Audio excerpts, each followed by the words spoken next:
So you want to start making your own jewelry? I'm here to show you how. First off, you do not need a formal education. You really don't. My name's Nick, and I'm a self-taught jeweler. I have about 6 years of experience, and I operate the jewelry company Mythic. I've learned everything with my own hands and online resources, basically. This ring right here is the first piece I ever made. This is one of the most recent rings I've made.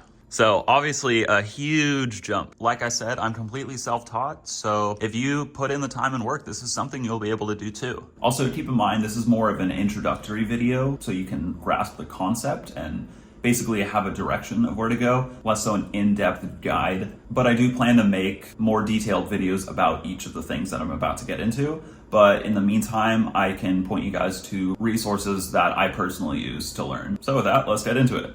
It'll cost you about $250 to $300, which is a decent chunk of change, but you can forgo all of the expenses associated with a traditional education, which would run far higher than that. And then also, since you're working with precious metals, you'll actually be making stuff of tangible value that you can go ahead and sell and recoup your money and maybe even make a profit. So to make silver jewelry, you'll need to be able to work with molten metal. The easiest and the most affordable way to do this is with an ancient technique called sand casting. It's how I personally got started, and it's the core skill that you're gonna have to learn in order to be able to create your own jewelry. So I don't have my equipment anymore, so I can't show you firsthand, but I'll attempt to explain how it works. So you'll have two sides of an iron flask, the one on the left and the one on the right. So basically you'll fill it with a special type of sand called Delft clay. Then you put your mold into it, and then you close the two pieces and remove them again. And then once you take out the mold, you'll have a cavity of the exact shape of your mold. So then you carve out a channel to the top of the flask. Then you pour your molten metal down the channel, and then you'll have your casting. So, what do you need to get started? Most of what I'm about to cover can be ordered off Amazon. I've compiled all the links into one list, and if you do order, I get a commission from them, so super easy way to support me with no extra work from you. So I appreciate it. All right, so there's a couple things that I don't have on hand, so I'm just gonna reference the list that I created. And of course, the first thing you're gonna need is this Delft clay. It comes in a big 2-pound bag, it'll last a while. Then you'll also need that iron flask that I mentioned. This is what you're gonna put the clay into in order to cast your mold. Next, you'll need a crucible and tongs. This is what's gonna allow you to carry your molten metal and pour it into the flask. And then of course you'll need silver. Now technically you can use any old scrap silver, even old silver jewelry, but grain will melt much easier and will be more pure. Then you're gonna need a way to actually heat your metal. And this particular torch I actually use to solder pieces of metal together. It's not very ideal for melting it because it's not intended for that. It'll just take a really long time.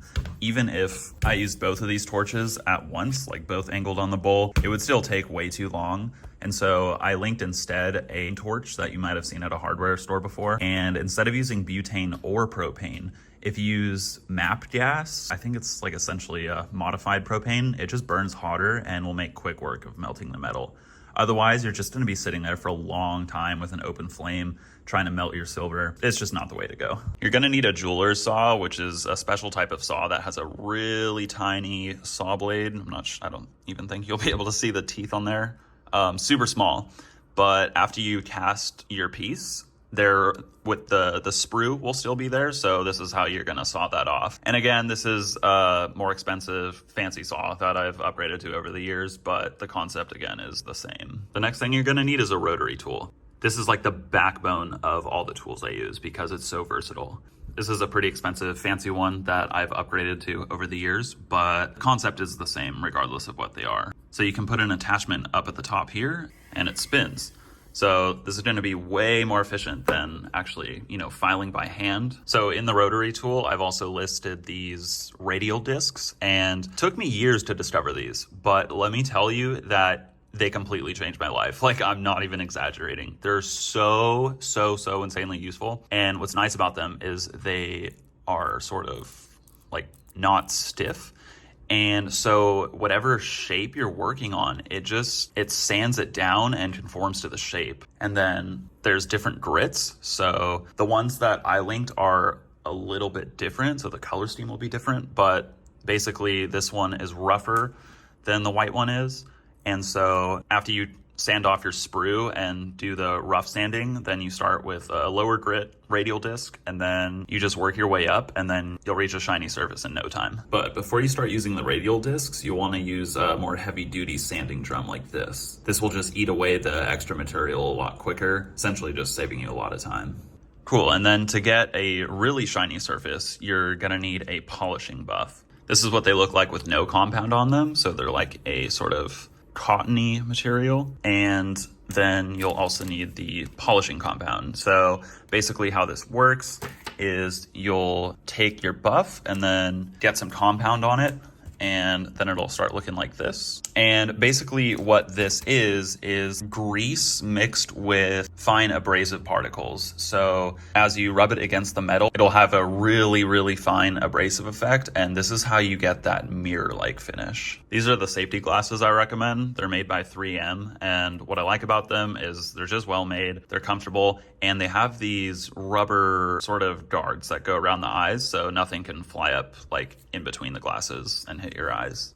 All right, and then the other safety gear you'll need, of course, are heat-resistant gloves. These can withstand molten metal actually falling through them for a little bit of time, so in case you accidentally have a spill, much more preferable for it to land on these versus your own skin. Definitely don't skip these or any of the safety equipment. It's all very necessary. You'll also need some sort of dust mask. I would recommend getting an actual respirator like this.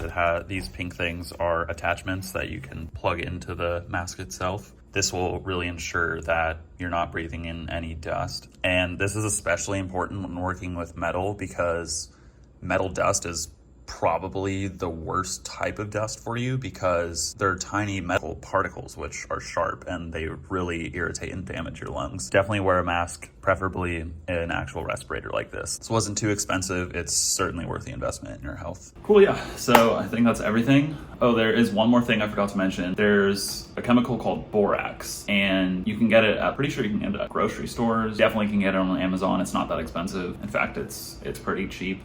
But if you mix it in with the molten metal before you pour it, it'll ensure your cast comes out substantially cleaner. So it's not necessary, but it is kind of thing, you know? So I would definitely recommend it, especially because sand casting, you're never gonna get flawless castings because you're pouring it into sand and sand has a grainy texture, but it's pretty damn good for what it's worth. So yeah, I think that's it. I'm still new to this whole video making thing, so if it wasn't perfect, I apologize. Not that it should be, I guess. But if I missed anything, then I'm totally open to discussing things in the comments. Feel free to reach out with any questions and I'll do my best to help. So if you're just getting started on this journey, I wish you the best of luck.